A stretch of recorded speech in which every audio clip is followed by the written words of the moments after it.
Hi, this is Curtis with Sabbath School Coaching, and I wanted to talk in this episode about teachers' meetings. I'm often asked about teachers' meetings. What do I think about teachers' meeting? And if the terminology is maybe different from something that you're used to, teachers' meeting is when all the teachers get together to talk about how to teach the week's lesson.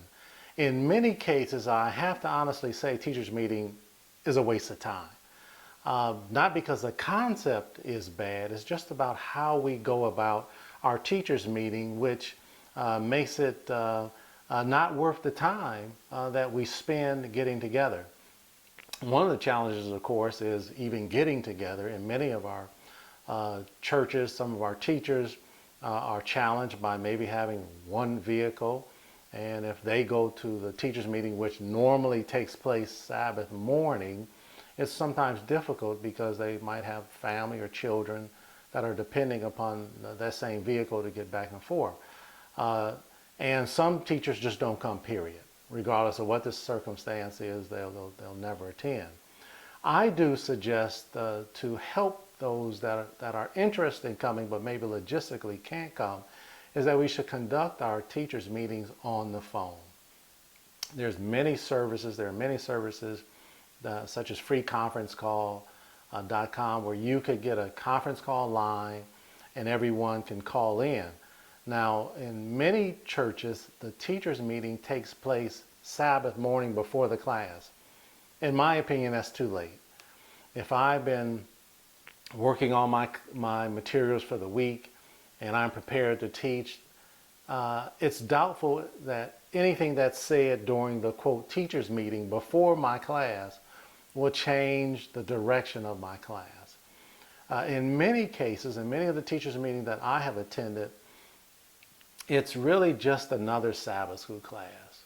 We're still going Sunday's lesson, Monday's lesson, Tuesday's lesson. We're talking just as if it's a class. And that's really not the best use of our time for teachers meeting. So number one, I suggest that if it's better to consider having a conference call for our teachers meeting. Two is don't wait till Sabbath morning.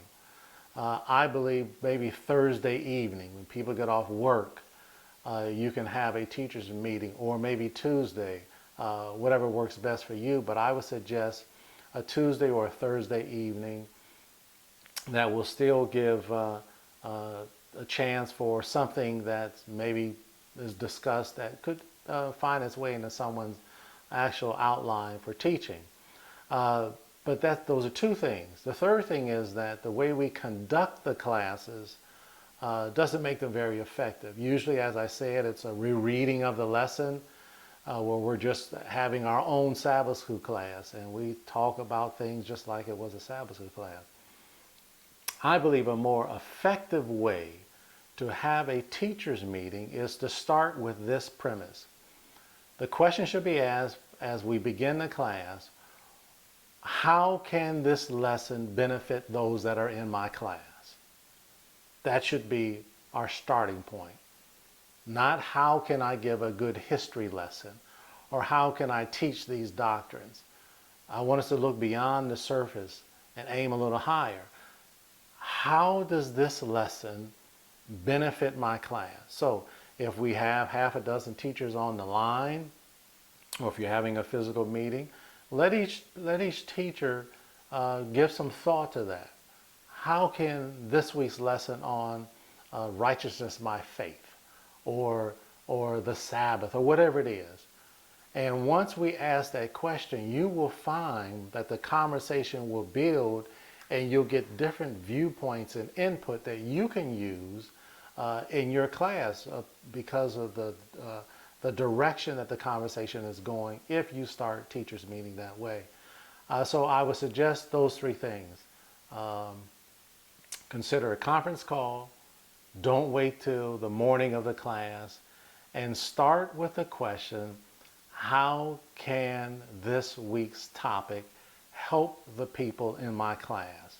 Let's make sure that our classes are always meeting two goals: that we are inspiring people and encouraging people, that we are inspiring people to reach higher in their Christian experience, which means that we are challenging in how we teach, but challenging in a way that makes it clear that we are a part of the process as well, that we are not just speaking down to the class members and challenging them, but it should be inclusive. We should be included in whatever that challenge is. And that our teaching is encouraging, and by that I mean that when people leave our class, it should be something useful that they can use during the week that helps them to deal with life or issues or challenges or whatever the problems that they may be dealing with. We want Sabbath school to be a place where people are both inspired and encouraged. So as we get together as teachers, and if you're a superintendent or the head teacher, whoever is leading the teachers' meeting, start from that premise. How can this help? How can this bless someone? Let's develop our questions based around that. And I promise you'll see better results from your teachers' meeting.